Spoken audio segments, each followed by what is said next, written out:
Намайг Инхбат гэдэг. Монгол улсын 2,567,142 дахь иргэн.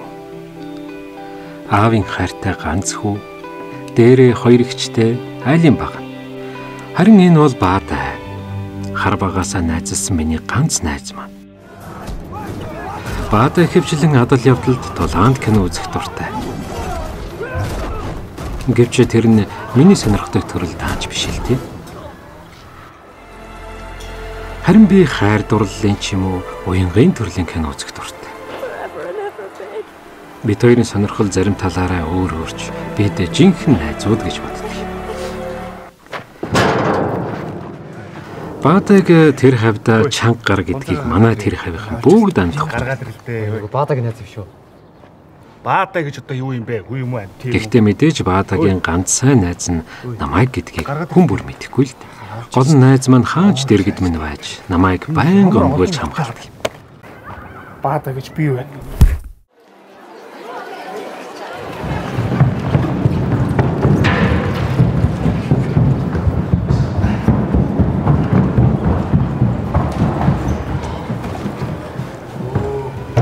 Уран зохиолын багш маань их зарчимч хүн. Ганцхан минут хоцроход л тасаар бүртэл. Ганцхан минут хоцорсон. Ингээд хоцорсон бид бүхэл бүтэн 45 минут сургуулийн коридорт элдэв дэмий зүйлсийг ярьж байгаа.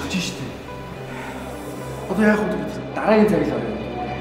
Баатай маань бусдын нүдэнд ааштай, бүдүүн, чанга харагддагч нададаа бол алиа хошин зантай, эгдүүтэй, жаахан хүүхчиг санагддаг хэвээр. Түүнтэй хамт байхад уйднаа гэж ёстой нэг байхгүй тийм. Завчлөгөөрөө би Баатайгийн хичээлд чадлаараа л тусалдаг байлаа. Хөөе Баатай. Чи 80 маа хэлдэ. Хийж штэ. Чи энэ уран зохиолын хичээл хэлдэ. Уран зохиолын шалгалтанд оржуул яах юм? За би чамаас нэг асуу юм мэдөө. Юу вэ? Зохиолч Лодо Дамбуган хамгийн алдартай зохиол нь юу юм?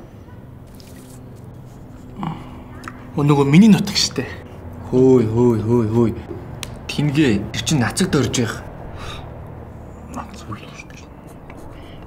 А нөгөө юу штэ нэг голтой юм байдаг штэ тий? За голтой юу вэ? За голтой. Голтой нөгөө дунд гол тий? Хөөе. Тингээ тунгалаг тамир. Ойлгосон уу? Тунгалаг тамир тийм. Би ч хамт хэд хэлт юм бэ? Би ч хамт игнээс нь уншиж өгөө үстэй. Ийм хим цээжлэхгүй. Яд жинийгээ цээжлээ байж хэлнэ. Тунгалаг голыгоос нэг мартахгүй шүү.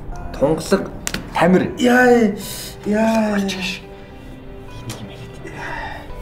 Ингэж хамтдаа давтсан хичээлийн дараа 0-1 тэг гэж адлагддаг Баатай маань баян гонц авч ангийнхныг харинчныг гайхшруулдаг байсан юм.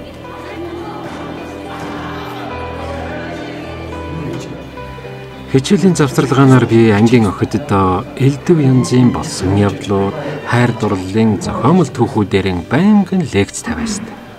Тэд нар ч үүнд дуртай. Охтууд ихэвчлэн эмээгнэлт эсвэл бүтлгүй хайрын түүх сонсох гэж шалцсан.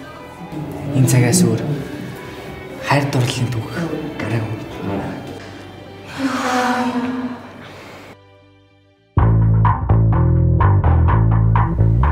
Амьдрал гинтийн гайхалтай зүйлээр дүүрэн гэж ярьцгаадаг. Харин би Бурханаас надад харилсан гинтийн гайхалтай зүйлийг хүлээсээр л.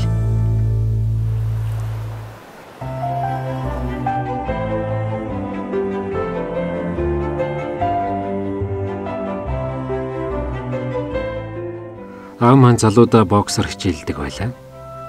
Тийм ч учраас эр хүн өөрийгөө хаанч хинээс ч хамгаалах хэрэгтэй гэж ойлгуулад нэг л өдөр намайг боксны секцэнд оруулчихсан юм.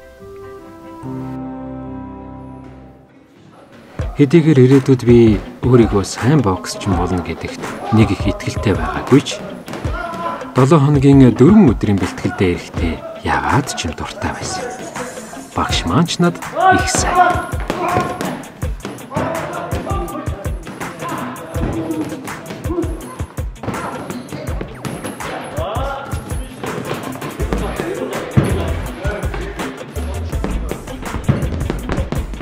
Ингээд бүтэн сар хичээлсний дараа Багш биднийг рингэн дээр жинхнээсээ дулдуулахар боллоо.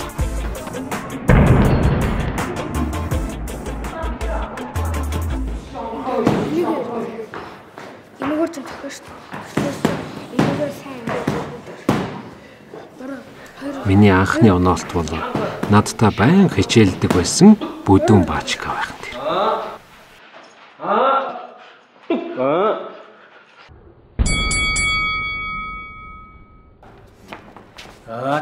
За гараад.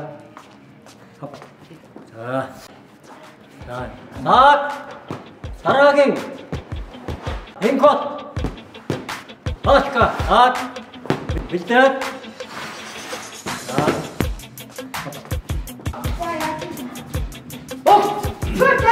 Тулаан эхлэхэд би түүн рүү байдгаараа довтолж болгож өгч байсан чи гаднаас урж ирсэн өндөр залуу миний анхаарлыг өөрийн ирэхгүй татхан тэрэ. Ингэж л би түүнийг олж харсан юм да. Яагаад ч юм хамаг анхаарал түүн дээр төвлөрөөд би түүнээс харцаач салгаж чадахгүй байлаа.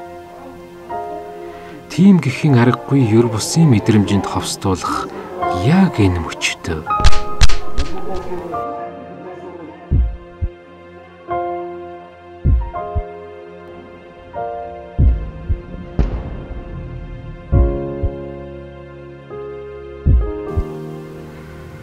Тэр тулаанд би ялагдсан ч миний олж авсан хамгийн нандин зүйл бол миний анхны хайр байсан юм да.